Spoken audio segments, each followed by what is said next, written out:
While the IT boom in the 2000s created a number of tech companies in India, it was Infosys that really epitomized the transition of the political economy of India.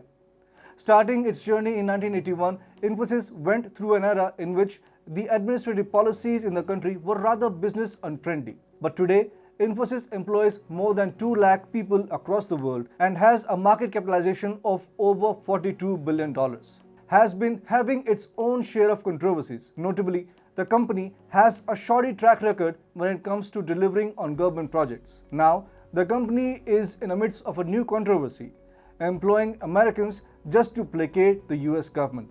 Hi and welcome to TFI English, the national socio-political analysis arm of the TFI Media Group. I am your host Piyush, and in this video I will tell you how Infosys paid thousands of Americans plush salaries to do nothing. Let's begin. Remember how Trump imposed restrictions on H-1B visas that allowed employers in US to temporarily employ foreign workers in specialty occupations? Well, global companies had to find a way to keep working in United States. The Trump administration asked global companies to bring in more investments and hire American workers. As per The Verge, Infosys too ramped up the hiring of American workers, yet many of these young workers employed by the IT software major found themselves doing nothing and getting paid handsomely. There is actually a situation of disguised unemployment at the IT company. According to The Verge, when Infosys has more employees than it needs for its clients, the spare employees end up on the bench and are effectively paid to do nothing. For Josh, an American who worked remotely during the pandemic, being on the bench had its own perks. He said, "I ended up playing a lot of video games." Josh further explained that being on the bench turned more difficult for him for reasons he couldn't explain to his family or friends. He said, "It was really hard to explain to them why I felt it was a bad thing." He added, "They were just like, well, you're getting paid to do nothing. How bad could that be?" Sounds like a dream job. Stuart, another Infosys employee in the US, was hired as a business analyst by Infosys, which paid him to attend a short-term training program to learn how to be one. Yet, Stuart was promptly put on the bench.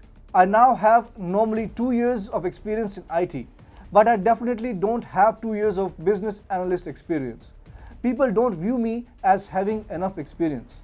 In September 2020, Infosys announced plans to hire 12,000 American workers over the next 2 years and brought its recruitment commitments in the country to 25,000 over a period of 5 years. In 2017 too, the global IT company had committed to hiring 10,000 American workers over 2 years and then exceeded its target by generating 13,000 jobs. Infosys had relied on the H-1B visas for 3 straight decades, and the system had come up under siege when Trump promulgated new rules in 2020 targeting the visa program. Yet employing Americans and placating the US government brought in tax breaks and subsidies for the IT company. This is why the company may continue its policies of hiring Americans even though a new administration has come to power in the country. The Verge report stated in Indiana, Infosys' planned headquarters granted it $101.8 million in subsidies, one of the largest incentive packages in the state's history. And in Connecticut, a proposed smaller 1,000-person headquarters gained the company up to $14 million in subsidies, with the final amount conditional on hiring all 1,000 workers.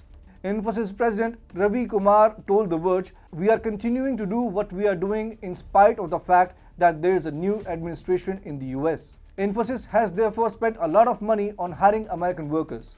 However, hiring such workers has not really added any productivity to company's profile. The money spent in hiring Americans should have ideally gone to Indian workers who actually add value to Infosys."